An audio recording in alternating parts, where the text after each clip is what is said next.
The warm Dakota sunset painted the prairie gold as Isaac Reed adjusted the small saddle on Pepper, the gentlest mare in his stables. His 6-year-old son Timothy clutched nervously at the saddle horn, his knuckles white with determination. This was their third lesson this week, and Isaac was determined that his boy would learn to ride properly before summer's end. "Remember what I told you, Timmy. Sit up straight, heels down, and hold the reins like you're holding two little birds, firm enough they won't fly away, but gentle enough not to hurt them." The year was 1878, and in this corner of Dakota Territory, a man who couldn't ride was hardly a man at all. Isaac had built his modest ranch from nothing over the past 8 years, working himself to exhaustion each day to make something his late wife would have been proud of. Since losing Mary to childbirth, it had been just him and Timothy, along with a handful of loyal ranch hands who helped manage the small herd of cattle that was slowly growing each year. "Pa, I'm scared she's gonna run," Timothy said, his voice small but determined. "Pepper's the sweetest horse on this ranch. She ain't gonna run unless you tell her to," Isaac assured him, walking alongside the horse in the small corral. "Now, give her a little squeeze with your legs just like I showed you." Timothy did as instructed, and the mare began walking forward in a slow, plodding circle around the corral. Isaac stayed close, one hand ready to grab the reins if needed, the other resting protectively near his son's back. Neither noticed the slender figure who had approached the fence until a soft voice called out, "That's it. You're doing wonderfully." Isaac turned, surprised to see Penelope Lawson standing at the fence, her honey-colored hair catching the evening light. She was the new schoolteacher who had arrived in town just last month, taking over after old Mrs. Winters had finally decided to retire. Isaac had met her briefly when enrolling Timothy for the coming school year, but hadn't exchanged more than polite pleasantries. "Keep your back straight, just like your father said," she encouraged Timothy, who beamed with pride at the additional audience. "Miss Lawson," Isaac nodded, tipping his hat with his free hand. "Didn't expect to see you out this way." "I was delivering some books to the Anderson family down the road," she explained, resting her arms on the top rail of the fence. "I heard laughter and couldn't resist seeing what was happening. Hope you don't mind my intrusion." "No intrusion at all," Isaac replied, surprised at how pleased he was to see her. "Timothy here is just getting the hang of riding on his own." "Look, Miss Lawson," Timothy called excitedly. "I'm riding all by myself, I see that. You're a natural horseman," she called back, clapping softly. Isaac couldn't help but notice how her enthusiasm seemed to fill Timothy with confidence. The boy sat up straighter, his grip on the reins relaxing slightly as he guided Pepper around the corral. "Would you like to come in and get a closer look?" Isaac found himself asking, gesturing toward the gate. Penelope hesitated only briefly before nodding. "I'd like that very much, Mr. Reed." As she made her way to the gate, Isaac noticed she wasn't dressed like most town women who ventured onto ranches. Rather than an impractical dress that would be ruined by the first hint of dust, she wore a simple skirt with a practical blouse and sturdy boots. Her hair was pulled back in a simple braid, practical yet somehow still elegant. "I grew up around horses," she explained, noticing his appraising glance as she entered the corral. "My father raised them back in Missouri." "Is that so?" Isaac's interest was piqued. Most school teachers he'd encountered were city women with little knowledge of ranch life. "What brings you all the way out to Dakota Territory then?" "Adventure," she said simply, though something in her eyes suggested there was more to the story. "And the opportunity to teach in a place where education makes a real difference." Timothy was growing more confident with each circuit of the corral, and Isaac stepped back slightly, allowing the horse and rider more independence while keeping a watchful eye. "He's got a natural seat," Penelope observed. "Reminds me of my younger brother when he was learning." "He's a quick study," Isaac agreed with fatherly pride. "Takes after his mother that way." A shadow passed over his face at the mention of Mary, and Penelope seemed to notice but didn't press. "Timothy speaks very highly of you, Mr. Reed. He told me all about your ranch during our first meeting. I believe he's quite proud of his father." Isaac felt a warmth spread through his chest at her words. "He's all I've got in this world. Everything I do is for him." "That's evident," she said softly, her eyes meeting his with an understanding that took him by surprise. They stood in comfortable silence, watching Timothy gain confidence with each passing moment. When the boy finally brought Pepper to a stop in front of them, his face was alight with accomplishment. "Did you see me, Pa? Miss Lawson?" "We sure did, son," Isaac said, lifting the boy down from the saddle. "You're riding like a true cowboy now." "Perhaps you'll be ready to ride to school come September," Penelope suggested with a warm smile. "Can I, Pa?" Timothy asked eagerly. "We'll see," Isaac replied, ruffling his son's hair. "Still got plenty of practice ahead of you before then." As the sun began to set in earnest, painting the sky in brilliant oranges and purples, Isaac realized how late it had grown. "Miss Lawson, would you care to stay for supper? It's nothing fancy, but you're welcome to join us." Penelope seemed surprised by the invitation but pleased. "That's very kind of you, Mr. Reed. I wouldn't want to impose." "No imposition at all," Isaac assured her. "Besides, it might be nice for Timothy to get to know his teacher a bit before school starts. Might make that first day a little less intimidating." "In that case, I'd be delighted," she accepted. Isaac instructed Timothy to help him unsaddle Pepper while Penelope waited by the fence. He couldn't help stealing glances at her as they worked, noticing how naturally she fit into the landscape of his ranch. There was something refreshing about her presence that made the evening air seem somehow sweeter. The modest ranch house was nothing fancy: a main room with a stone fireplace, a small kitchen, and 2 bedrooms, but Isaac had built it with his own hands and kept it meticulously clean. As a widower raising a son alone, he'd learned to cook simple but hearty meals, and tonight he prepared a stew that had been simmering all day, along with fresh biscuits. "This is delicious," Penelope complimented after her first bite. "I confess I'm impressed by your cooking skills, Mr. Reed." "Isaac, please," he said, finding himself enjoying her company more than he'd anticipated. "And necessity is a powerful teacher. When it's just been Timothy and me these past years, we either learned to cook or starved." "How long has it been?" she asked gently, then seemed to catch herself. "I apologize if that's too personal." "6 years," he replied, glancing at Timothy, who was happily focused on his meal. "Mary died bringing this one into the world. It was just the 2 of us from the start." Penelope's eyes softened with compassion. "That couldn't have been easy." "Hardest thing I've ever done," Isaac admitted, "but also the most worthwhile."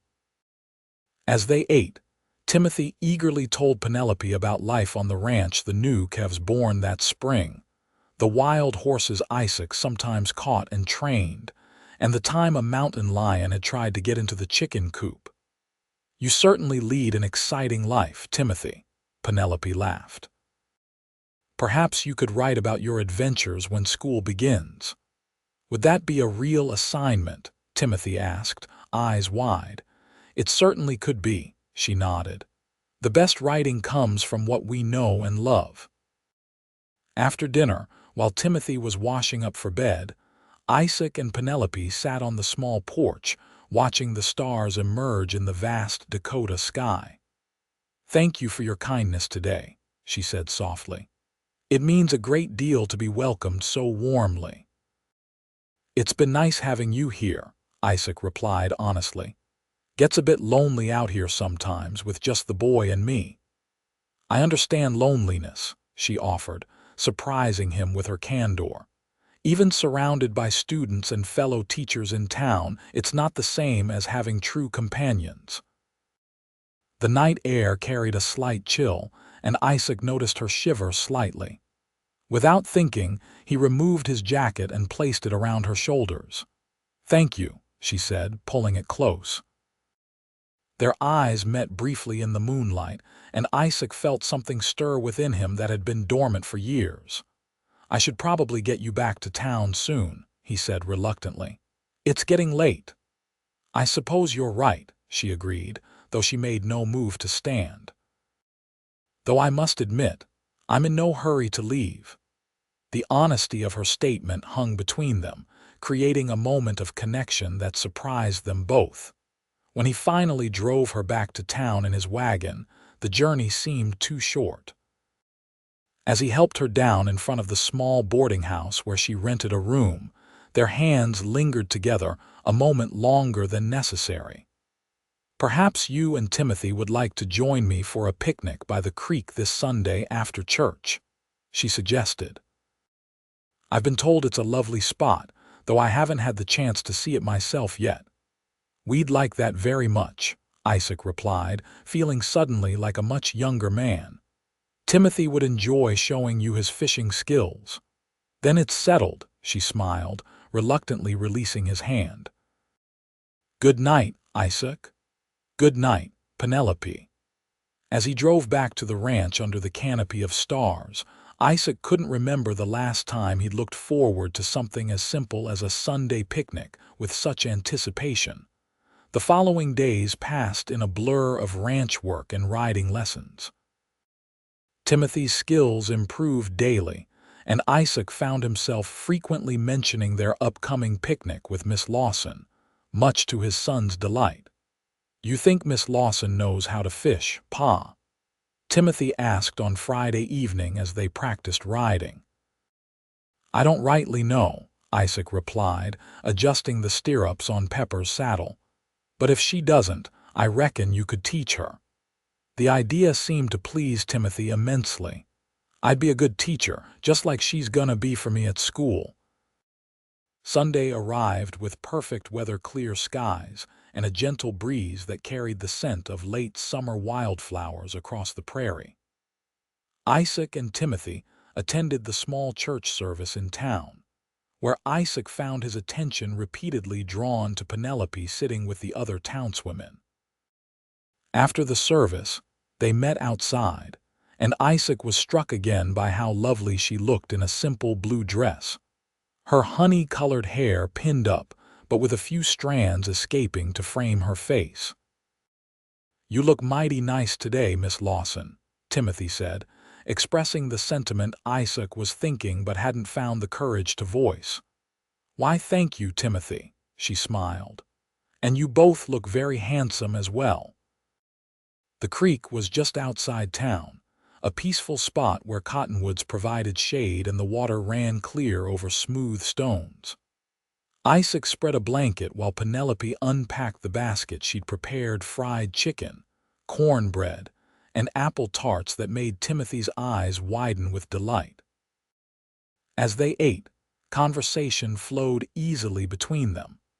Penelope shared stories of her childhood in Missouri, where her father had bred horses for the army.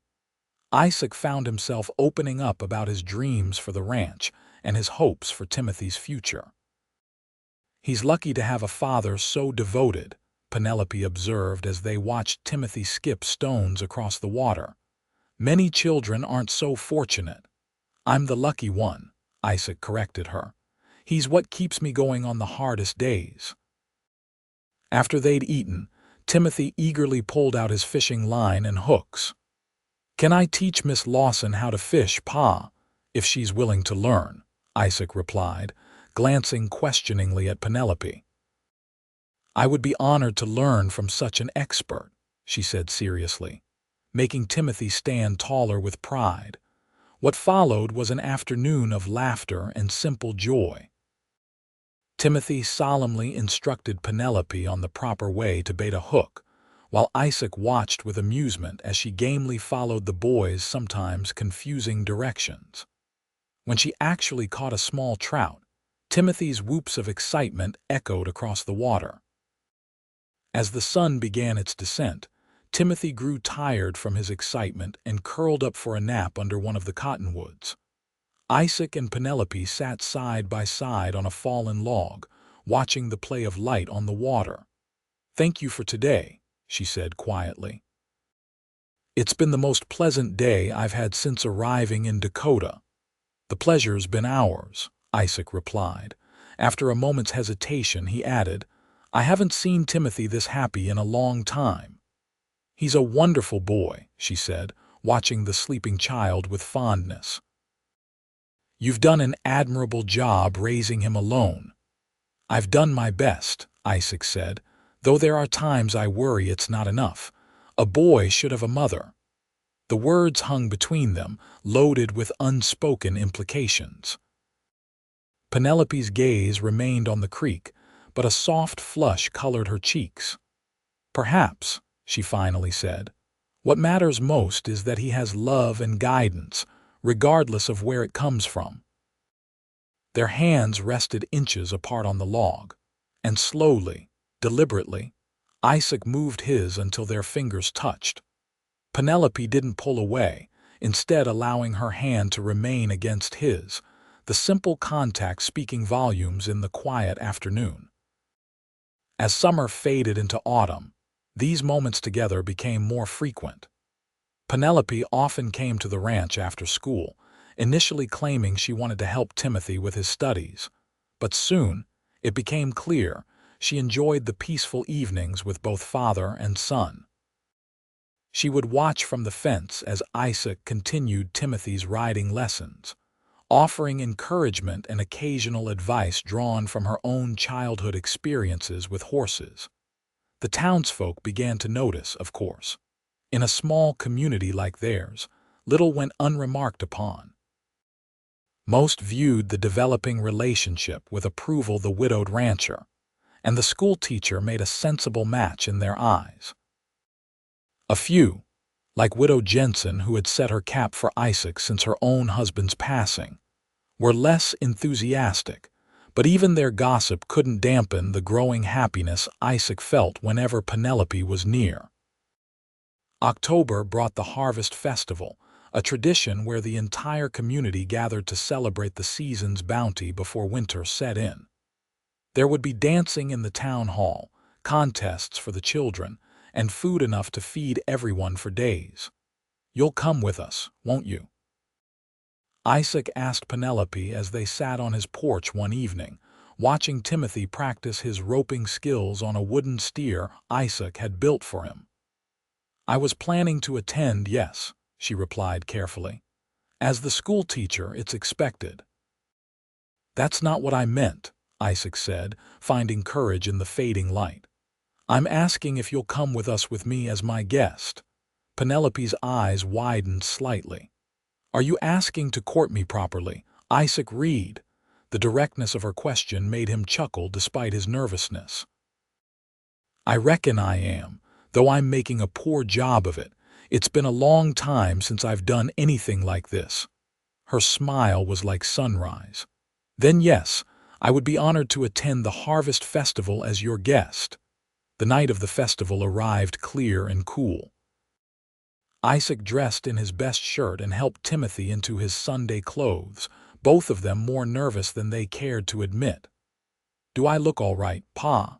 Timothy asked, trying unsuccessfully to smooth his cowlick. "You look just fine," Isaac assured him, fighting with his own unruly hair. "Miss Lawson will be mighty impressed with both of us." They drove into town as the sun was setting, the streets already filled with neighbors and friends making their way to the town hall. Lanterns had been strung across the street, casting a warm glow over the festivities. Penelope was waiting outside the small house where she boarded, and Isaac's breath caught at the sight of her. She wore a dress of deep green that brought out the flecks of gold in her eyes, and her hair was arranged in loose curls that framed her face. "Miss Lawson, you look prettier than a spring morning," Timothy declared before Isaac could find his voice. "Why, thank you, Timothy," she laughed, accepting Isaac's hand to climb into the wagon. "And you both look very handsome." The town hall was transformed with harvest decorations, corn stalks, pumpkins, and autumn leaves adorned every available space. A small group of musicians played lively tunes while couples danced and children darted between the adults in games of tag. Timothy quickly spotted his school friends and, after securing permission from his father, ran off to join the children's games. Isaac and Penelope found themselves suddenly alone amidst the crowd. "Would you care to dance?" he asked, offering his hand. "I would," she replied, placing her hand in his. "Though I warn you, it's been some time since I've had the opportunity." "That makes two of us," he admitted as he led her to the dance floor. Despite their mutual rustiness, they moved well together. Isaac was conscious of the eyes on them, the widower and the schoolteacher, confirming what many had suspected for weeks. Yet he found he didn't mind. Let them look. Let them see how this remarkable woman had brought light back into his and Timothy's lives. As the evening progressed, they danced several more times, sampled the abundant food, and applauded as Timothy won the children's sack race. Between dances, they walked outside to catch the cool evening air, and it was there, under the stars, that Isaac finally found the words he'd been holding back. "Penelope," he said, taking her hands in his, "these past months have been the happiest I've known in a very long time." "For me as well," she admitted, her eyes shining in the moonlight. "I know it might seem sudden to some, but not to me, not to my heart," he continued. "I never expected to find love again after Mary died, but then you came into our lives and everything changed." Her intake of breath was sharp but not unhappy. "Isaac, I'm not asking for an answer tonight," he hastened to add, "but I want you to know that I'm in love with you, Penelope Lawson. And if you'd consider allowing me to court you properly, with the intention of marriage someday, it would make me the happiest man in Dakota Territory." For a moment, she was silent, and Isaac feared he had misjudged, moved too quickly. But then she stepped closer, reaching up to touch his face gently. "I came to Dakota seeking adventure and purpose," she said softly. "I never expected to find a home and a family, but that's what you and Timothy have become to me." Hope rose in Isaac's chest. "Is that a yes?" "It's a yes," she whispered. And when he bent to kiss her, it felt like coming home after a very long journey. Winter came early that year, blanketing the prairie in snow by mid-November. Isaac expanded the riding lessons indoors, using the barn as an impromptu classroom when the weather was too harsh for outdoor riding. Penelope continued to visit whenever possible, often staying to help with evening chores and share meals with them. By Christmas, it was understood throughout the community that Isaac Reed and Penelope Lawson would marry in the spring. Timothy was ecstatic at the news, having already come to view Penelope as the mother he'd never known. The proposal itself had been simple but heartfelt. On a crisp December evening, with snow falling gently outside, Isaac had presented her with a small silver ring, his mother's, which he'd kept safe all these years. "I can't offer you a grand house or fine things," he'd said as they sat before the fireplace, Timothy already asleep in his room. "But I can promise you a home filled with love and a life built together." "That's all I could ever want," she'd replied, tears of happiness in her eyes as he slipped the ring onto her finger. The wedding took place in May, when the prairie was alive with wildflowers. The entire community turned out for the celebration, held in the same church where they'd attended services together that first summer. Timothy stood proudly beside his father, responsible for holding the rings until the crucial moment. When the preacher pronounced them husband and wife, the boys' cheer was the loudest of all. The seasons turned, and their life together settled into a rhythm of work and love and growth. Penelope continued teaching, riding to and from town on a mare Isaac had trained specifically for her. In the evenings, they would work together, Isaac with the ranch accounts, Penelope grading papers or preparing lessons. Timothy thrived under the love of both parents, growing stronger and more capable with each passing month. His riding skills improved until he could handle nearly any horse in the stable, though Pepper remained his favorite. Isaac often watched with pride as son and stepmother rode together across the prairie, Penelope's honey-colored hair streaming behind her as she raced the boy back to the ranch. A year after their wedding, Penelope announced she was expecting a child. The news filled the small family with joy, and Isaac found himself experiencing both excitement and fear. Memories of Mary's death still haunting him in quiet moments. "This time will be different," Penelope assured him, reading his concerns in his eyes.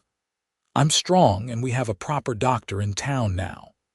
When their daughter was born that winter, a healthy girl with her mother's golden hair and her father's determined chin, the circle seemed complete. They named her Hope, for what she represented to all of them. As spring returned to the prairie, bringing with it new calves and fresh possibilities, Isaac stood at the corral fence watching as Timothy, now 9, demonstrated his riding skills to his little sister. Penelope joined him, balancing Hope on her hip as they watched the boy canter around the enclosure with growing confidence. "He's becoming quite the horseman," she observed, leaning against Isaac's shoulder.